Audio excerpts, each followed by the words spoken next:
So, is Ukraine at war with North Korea now? Well, it's clear that NK didn't intend to get caught sending troops, as they supplied each soldier with fake passports from various Russian breakaway countries. They still want to avoid escalations, but they've done a poor job at it. De facto? Yes. De jure? No. It doesn't really matter though, because all of these authoritarian countries believe the only wars are defensive wars. Offensive wars are illegal and something only the imperialistic West does. Instead, they just never declare war. Instead, it's a special military operation.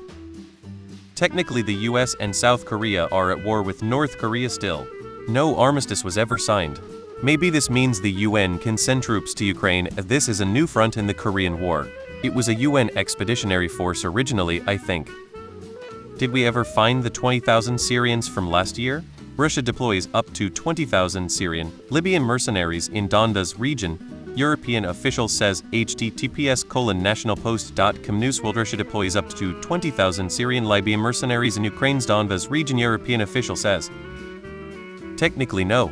They just sent volunteers here. Those North Koreans are in Russian military service and ergo, Russian troops.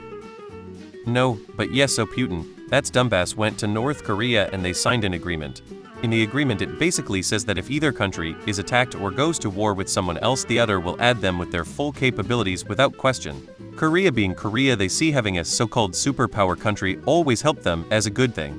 I guess they're too dumb to see Russia completely lost their title as one of the 3 superpower countries when they failed to win a war with a country the size of Texas, and about as many people too.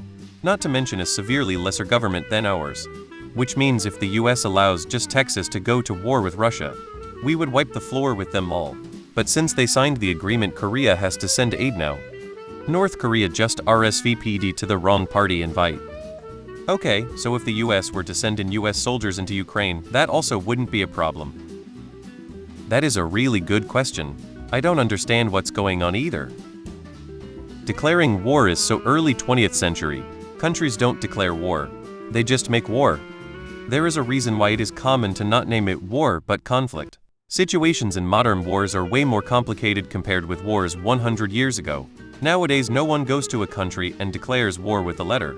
Countries just attack each other, often in rather inconspicuous ways like hacking attacks on critical infrastructure or delivering weapons to the enemy of my enemy. Look at South and North Korea. Technically they are at war since 70 years.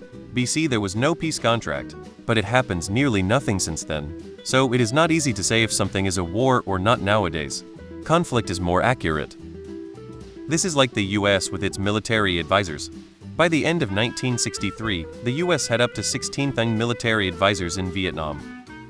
The answer is no, but kind of?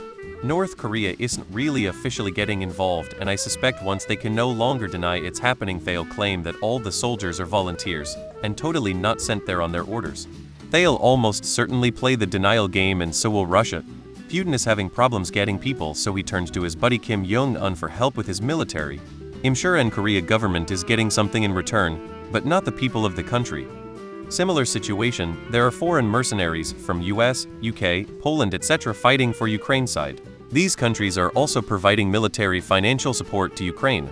Are these countries at war with Russia? So if there's any doubt as to who the good guys in this war are. No.